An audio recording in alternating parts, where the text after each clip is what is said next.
Chapter की main exercise के questions को डिस्कस करेंगे जो पेज नंबर 125 पर है। इसका पहला क्वेश्चन है which of the following is a plant hormone. Option A insulin, option B thyroxine, option C oestrogen and option D cytokinin. इसका सही आंसर है साइटोकाइनिन, क्योंकि ये तीनों हार्मोन एनिमल हार्मोन्स हैं।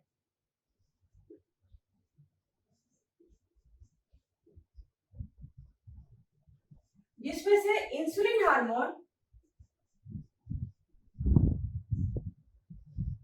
पैंक्रियाज की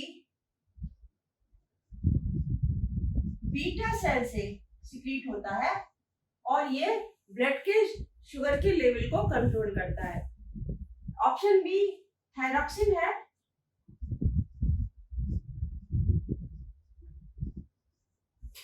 ये थायराइड ग्लैंड से सिक्रीट होता है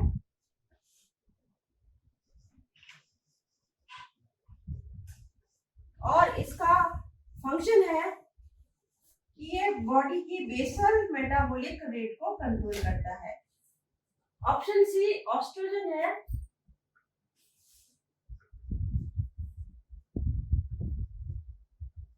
इसको हम फीमेल हार्मोन भी कहते हैं। ये फीमेल बॉडी में oogenesis के टाइम पे एग सेल फॉर्मेशन को कंट्रोल करता है। तो इस तरह से इसका जो राइट आंसर है वो साइटोकाइनिन है, जो कि एक प्लांट हार्मोन है। क्वेश्चन 2 इस तरह से है the gap between the two neuron is called a. Option a dendrite, option b synapse, option c axon and option d impulse. इन सभी ऑप्शंस में राइट आंसर है वो है सिनेप्स। हम जानते हैं न्यूरॉन्स नर्वस सिस्टम की यूनिट्स होती हैं और हमारी बॉडी में बहुत सारे न्यूरॉन्स मिलकर एक नेटवर्क बनाते हैं जो पूरी बॉडी में कंट्रोल एंड कोऑर्डिनेशन का काम करते हैं। जब हम ये देखते हैं, इसका एक स्ट्रक्चर देखते हैं, तो एक न्यूरॉन का स्ट्रक्चर कुछ इस तरह का होता है जिसमें इसमें एक मेन सेल बॉडी होती है और इसमें न्यूक्लियस होता है। इसका जो एलोंगेटेड पोर्शन है उसको एक्सॉन कहते हैं और यहाँ पे ये इस तरह से जो ब्रांचेस निकली है इनको डेंड्राइट कहते हैं। इस तरह से ये एक पूरा एक न्यूरॉन का स्ट्रक्चर है। अब जब एक न्यूरॉन दूसरे न्यूरॉन से जुड़ता है तो जुड़ने वाली जगह पर सिनेप्स बनता है और ये सिनेप्स यहाँ पे एक गैप के फॉर्म में होता है। एक न्यूरॉन के नर्व एंडिंग्स दूसरे न्यूरॉन के डेंड्राइट से जुड़कर सिनेप्स बनाते हैं और इस सिनेप्स के थ्रू मैसेज एक न्यूरॉन से दूसरे न्यूरॉन में जाता है, इसलिए इसका जो राइट आंसर है वो सिनेप्स है। यहाँ पे थर्ड क्वेश्चन है the brain is responsible for option A thinking, option B regulating the heart beat, option C balancing the body and option D all of the above. तो इसका जो right answer है वो है ऑप्शन डी, क्योंकि brain ये सारे काम करता है। हमें पता है ब्रेन के 3 पार्ट्स होते हैं ह्यूमन ब्रेन के, forebrain, mid brain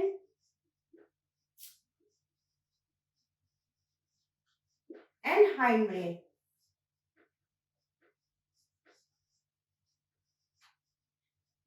fore brain के अगेन 2 पार्ट्स होते हैं, सेरिब्रम एंड हाइपोथैलेमस।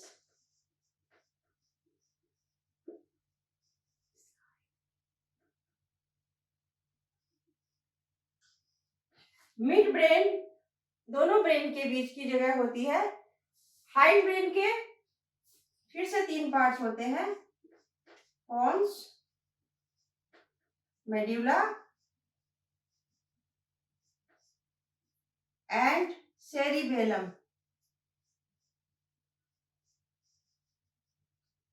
अब हम इनके फंक्शंस को देखते हैं। Cerebrum is the largest part of the brain और यही सेंटर ऑफ थिंकिंग होता है, लर्निंग होता है, मेमोरी होता है और एक्वायरिंग डिफरेंट स्किल्स होता है। तो ये ब्रेन का मेन पार्ट होता है। हाइपोथैलेमस इसके नीचे छोटा सा पार्ट होता है जो कि हमारी बॉडी में होम्योस्टेसिस का फंक्शन को करता है।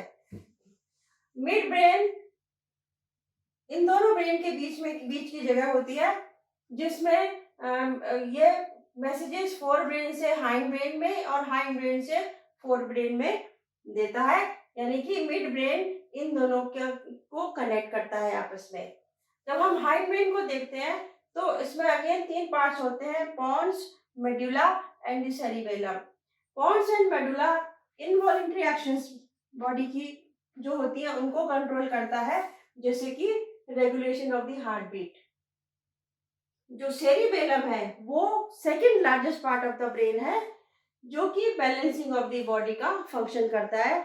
जब हम चल रहे होते हैं, वॉक कर रहे होते हैं, हम स्विमिंग कर रहे होते हैं या ड्राइविंग कर रहे होते हैं, साइकिलिंग कर रहे होते हैं, उस वक्त बॉडी के पोस्चर को बैलेंस करने का काम सेरिबेलम करता है। तो इस तरह से हम देख सकते हैं कि ये सारे फंक्शन ब्रेन करता है, इसलिए इसका ऑप्शन डी ही करेक्ट आंसर है। इस चैप्टर एक्सरसाइज का फोर्थ क्वेश्चन इस तरह है, what is the function of receptors in the body?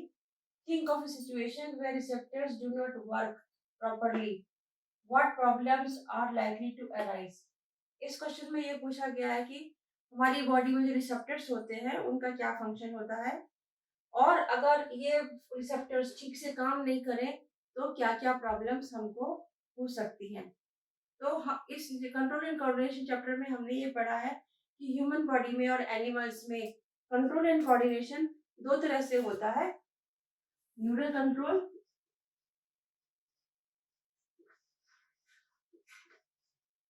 And chemical control.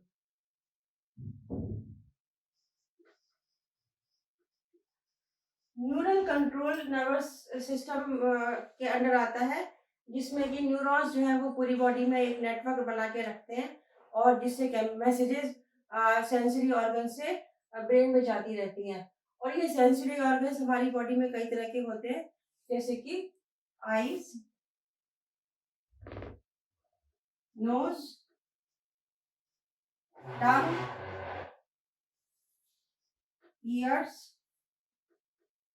And finally skin. इन सभी सेंसरी ऑर्गन्स में different kinds of receptors present होते हैं। फॉर एग्जांपल आईज में वो रिसेप्टर्स होते हैं जो कि लाइट का स्टिमुलस लेते हैं और इसको वो ब्रेन तक पहुंचाते हैं। इसी तरह नोज में स्मेल के रिसेप्टर्स होते हैं जो कि डिफरेंट काइंड्स ऑफ स्मेल्स को ब्रेन तक पहुंचाते हैं। टंग जो होती है वो टेस्ट के लिए होती है और different kinds of taste buds हमारी टंग में होती हैं और ये सेंसरी न्यूरॉन्स के थ्रू ये सारे सेंस ऑफ टेस्ट हमारे ब्रेन में इंफॉर्मेशन इसको पहुंचाई जाती है। ईयर्स जो है वो साउंड को डिटेक्ट करते हैं। हमारी इंटरनल ईयर में साउंड्स को डिटेक्ट करने के लिए सेंसरी न्यूरॉन्स होते हैं और वो इस इंफॉर्मेशन को ब्रेन में पहुंचाते हैं। और स्किन में टच रिसेप्टर्स होते हैं, प्रेशर को महसूस करने के लिए रिसेप्टर्स होते हैं। तो इस तरह से ये सारे जो सेंस ऑर्गन्स हैं में जो रिसेप्टर्स हैं ये सारी एक्सटर्नल स्टिमुलस को ब्रेन में पहुंचाते हैं। अगर ये सारे रिसेप्टर्स जो कि इन ऑर्गन्स में प्रेजेंट है अगर वो प्रॉपरली काम ना करे तो एनिमल्स को बहुत प्रॉब्लम हो सकती है, क्योंकि उनको अपने बाहर के एक्सटर्नल एनवायरनमेंट के बारे में कुछ भी पता नहीं चलेगा, क्योंकि ये रिसेप्टर्स ठीक से काम नहीं कर रहे हैं और इस तरह से उसको बहुत सारी प्रॉब्लम फेस करनी पड़ेगी। जैसे कि स्किन में हमें मालूम है टच रिसेप्टर्स होते हैं और अगर वो ठीक से काम नहीं कर रहे तो किसी भी इंजरी के केस में हमें पता नहीं चलेगा कि इंजरी हो गई है और ये इंजरी फैटल भी हो सकती है and it can lead to death of a person also. Chapter exercise का फिफ्थ क्वेश्चन है, draw the structure of a neuron and explain its function. तो जब हम न्यूरॉन का स्ट्रक्चर देखते हैं तो वो कुछ इस तरह का दिखता है और हमें मालूम है न्यूरॉन नर्वस सिस्टम की फंक्शनल यूनिट्स होती हैं। अब इसमें इसकी जो मेन बॉडी होती है उसको हम सेल बॉडी बोलते हैं। ये इसके डेंड्राइट्स है।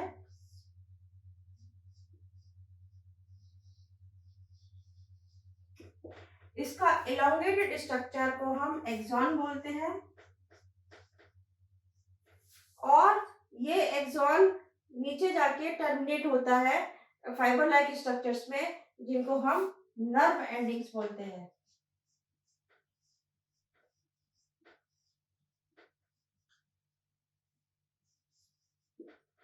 इस तरह ये एक यूनिट है नर्वस सिस्टम की और बहुत सारी यूनिट्स मिलके एक नेटवर्क लाइक स्ट्रक्चर पूरी बॉडी में बनाती है, जिसको हम नर्वस सिस्टम का पार्ट कहते हैं। इस तरह इनका जो मेन फंक्शन होता है वो डिफरेंट सेंसरी ऑर्गन से इंफॉर्मेशन लेके ब्रेन को पहुंचाना होता है through the network of the neurons. तो इस तरह से ये स्ट्रक्चर को हम देख के समझ सकते हैं कि ये किस तरह से कंट्रोल एंड कोऑर्डिनेशन में बॉडी की हेल्प करती है। इस चैप्टर एक्सरसाइज का 6th क्वेश्चन इस तरह से है, how do phototropism occur in plants, यानी कि प्लांट्स में किस तरह फोटोट्रॉपिज्म की मैकेनिज्म होती है। इस चैप्टर में हमने ये पढ़ा है कि फोटोट्रॉपिज्म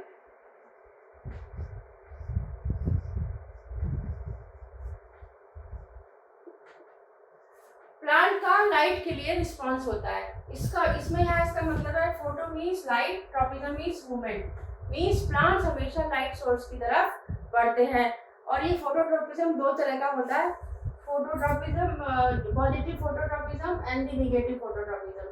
तो प्लांट्स में जो शूट्स होती हैं they grow towards the light and they show the mechanism of positive phototropism, whereas the roots they grow opposite to the source of light, so they show the negative phototropism. अब इसका mechanism किस तरह से होता है इसको हम एक एक्सपेरिमेंट करके देख सकते हैं।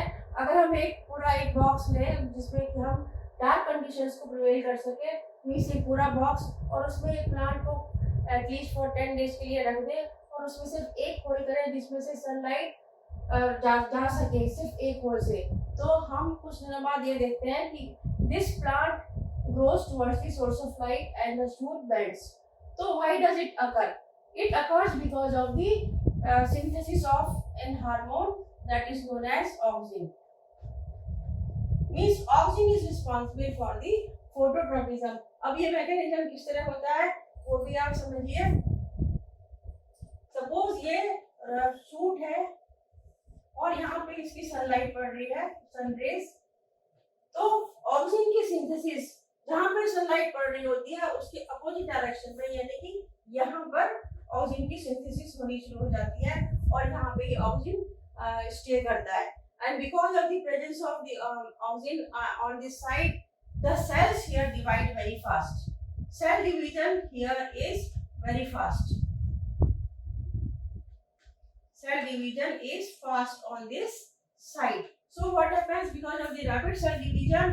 This grows just like this because there is more growth as compared to the growth on the other side. So the shoot bends towards the light source of light. So this is how the phototropism occur in plants, and the hormone responsible for this is auxin. इस exercise का 7th question है, which signals get disrupted in case of spinal injury. इस क्वेश्चन में ये पूछा गया है कि अगर स्पाइनल कॉर्ड पे इंजरी हो जाती है तो कौन से सिग्नल सबसे ज्यादा अफेक्टेड होते हैं। इसको हम इस तरह से समझ सकते हैं, सपोज ये है ह्यूमन ब्रेन और यहाँ से इसके ब्रेन स्टेम से स्पाइनल कॉर्ड निकलती है जो कि वर्टिब्रल कॉलम के लास्ट तक जाती है। ब्रेन में से 12 पेयर्स ऑफ क्रेनियल नर्व्स निकलती हैं जो बॉडी के डिफरेंट पार्ट्स में जाती है। ये क्रेनियल नर्व्स है और स्पाइनल कॉर्ड में से 31 पेयर्स ऑफ स्पाइनल नर्व्स निकलती है। 31 पेयर्स स्पाइनल नर्व्स, और ये सारी नर्व्स बॉडी में एक नेटवर्क बनाती हैं जो कि ऑटोनॉमिक नर्वस सिस्टम का पार्ट बनाती है। तो अगर स्पाइनल नर्व्स में कुछ इंजरी हो जाती है तो जो भी मैसेजेस बॉडी के ऑर्गन से ब्रेन में जाती हैं वो की सारी डिस्टर्ब होने लगती है।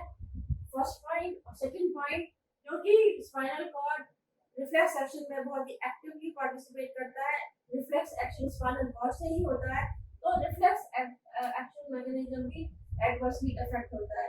तो इस तरह से दो मैकेनिज्म इसमें अफेक्ट होते हैं, messages coming from the different organs to the brain get affected as well as the reflex action get affected. Question number 8 है, how does chemical coordination occurs in plants? यानी कि प्लांट्स में chemical coordination किस तरह से होता है।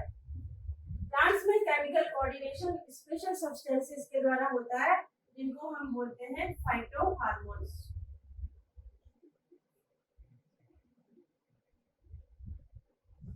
Phyto here means plant. Hormones, these are the special chemical substances synthesized in the body of the plant, जो कि एक पार्ट में सिंथेसाइज होते हैं और इलेक्ट्रोकेमिकली दूसरे पार्ट्स में जाते हैं और वहाँ की ग्रोथ एंड डेवलपमेंट को अफेक्ट करते हैं। कुछ प्लांट हार्मोन के नाम इस तरह हैं, auxin, gibberellin,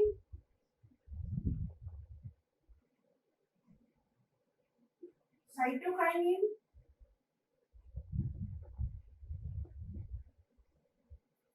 abscisic acid,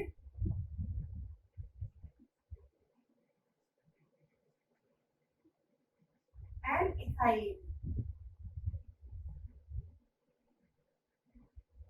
auxin hormone growth and development को प्रमोट करता है, जिब्रेलिन सीड जर्मिनेशन करवाता है और internodal growth of the stem को करता है, साइटोकाइनिन सेल डिवीजन के लिए रिस्पांसिबल होता है, एब्सिसिक एसिड एक स्ट्रेस हार्मोन है जो कि एडवर्स क्लाइमेटिक कंडीशंस में प्लांट्स को सर्वाइवल के लिए रिस्पांसिबल होता है, इथाइलिन एक गैसियस हार्मोन है जो कि फूड राइपनिंग के लिए रिस्पांसिबल होता है।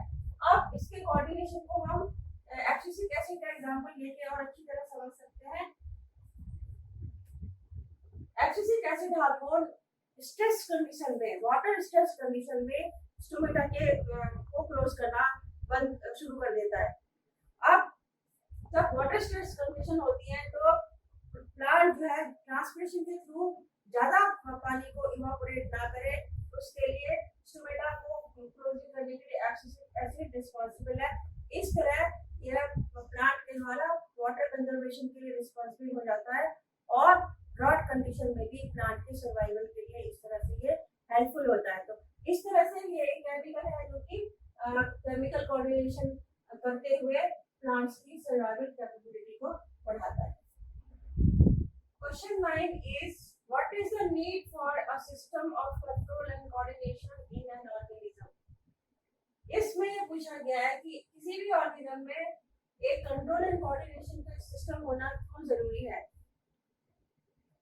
इसका आंसर है जो मल्टीसेलुलर ऑर्गेनिजम्स होते हैं उनका बॉडी का स्ट्रक्चर ऑर्गेनाइजेशन एक कॉम्प्लेक्स स्ट्रक्चर होता है और different organs and organ systems में कोऑर्डिनेशन होना बहुत जरूरी है, तभी वो एक फंक्शनल ऑर्गेनिज्म बन पाता है। और दूसरा, ये control and coordination system plants and animals में उनके सर्वाइवल एबिलिटी को बढ़ाता है और इसको हम प्लांट्स के केस में इस तरह समझ सकते हैं। I'll give you an example of abscisic acid. Abscisic acid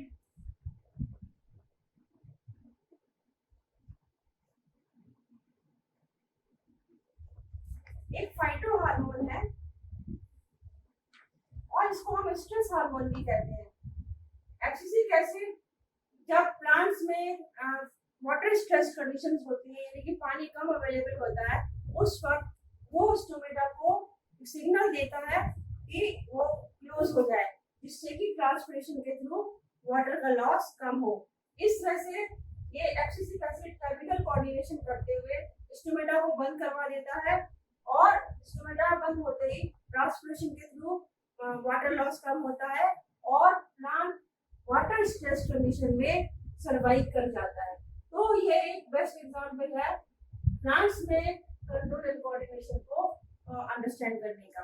In case of animals, we can understand this coordination by taking example of adrenaline hormone.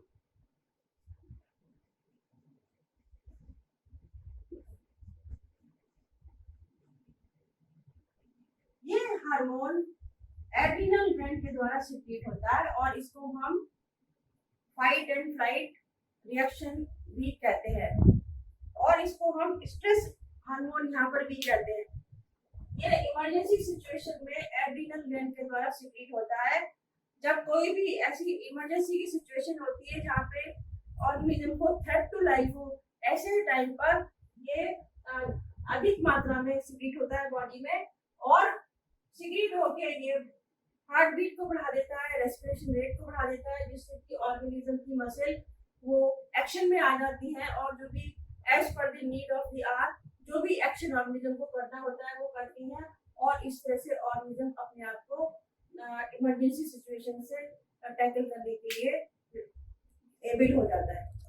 तो इस तरह से केमिकल एंड कोऑर्डिनेशन अगर ऑर्गेनिज्म में नहीं होगा तो उनकी सर्वाइवल कैपेबिलिटी इतनी सफिशिएंट नहीं होगी। Question 10 of this exercise is how are involuntary actions and reflex actions different from each other. इस क्वेश्चन में ये पूछा गया है involuntary actions and reflex actions में क्या अंतर होता है। इसको हम इस तरह समझ सकते हैं,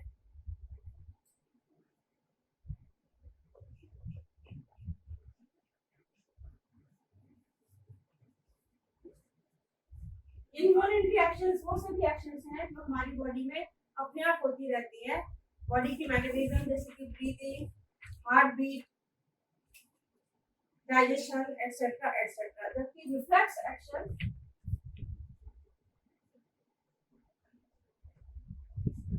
स्पॉन्टेनियस रिएक्शंस होती हैं बॉडी की टुवर्ड्स द एक्सटर्नल स्टिमुलस और वो अचानक से हो जाती हैं और उसमें ब्रेन का उसमें इतना कंट्रोल नहीं होता। इसके एग्जांपल्स हैं sneezing, coughing, blinking of eyes etcetera etcetera. Involuntary actions जो है इनको हम कंट्रोल नहीं कर सकते। That means these are not in our control.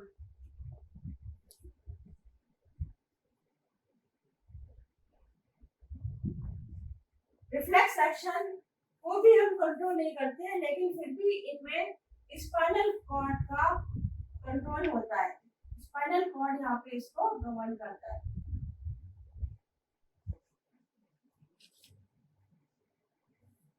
एक और डिफरेंस इसमें ये है कि इनवॉलंटरी रिएक्शंस का जो स्टिमुलस है वो इंटरनल होता है, इंटरनल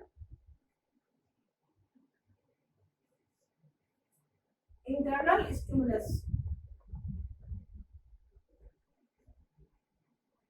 जैसे कि हार्ट बीट कर रहा है या डाइजेशन हो रहा है या रेस्पिरेशन हो रहा है तो इन सब के लिए स्टिमुलस ब्रेन से आ रहा है और ये मैकेनिज्म अपने आप होते जा रहे हैं जो कि हमारे कंट्रोल में नहीं है। रिफ्लेक्स एक्शन का जो स्टिमुलस होता है वो एक्सटर्नल होता है, external stimulus.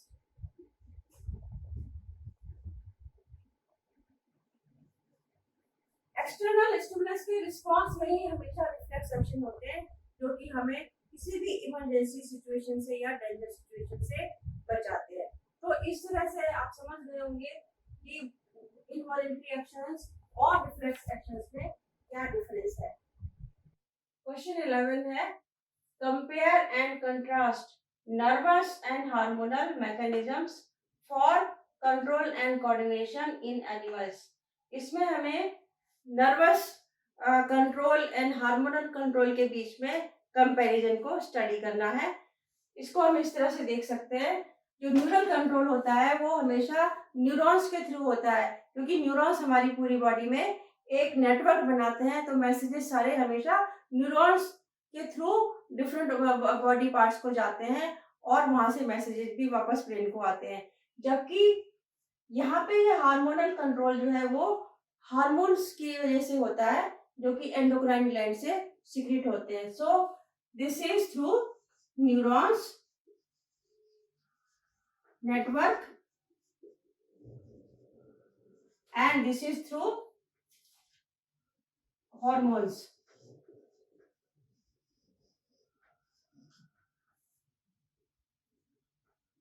Secondly, neural control में जो मैसेजेस होते हैं वो इलेक्ट्रिकल इंपल्स के थ्रू जाते हैं।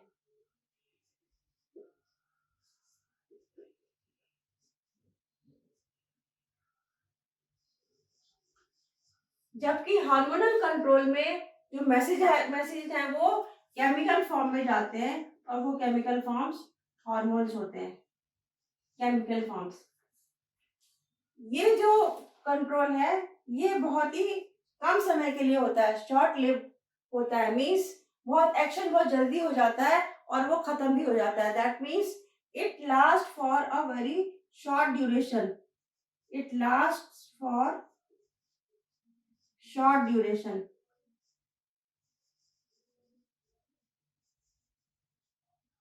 जबकि हार्मोनल कंट्रोल जो है वो लॉन्गर ड्यूरेशन के लिए होता है।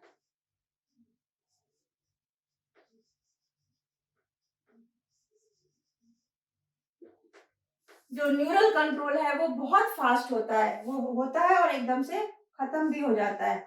It is very fast mechanism, very fast. जबकि हार्मोनल कंट्रोल जो है वो इसके कंपैरिजन में स्लो होता है। So this way we can compare the neural control and the hormonal control of the animals for control and coordination.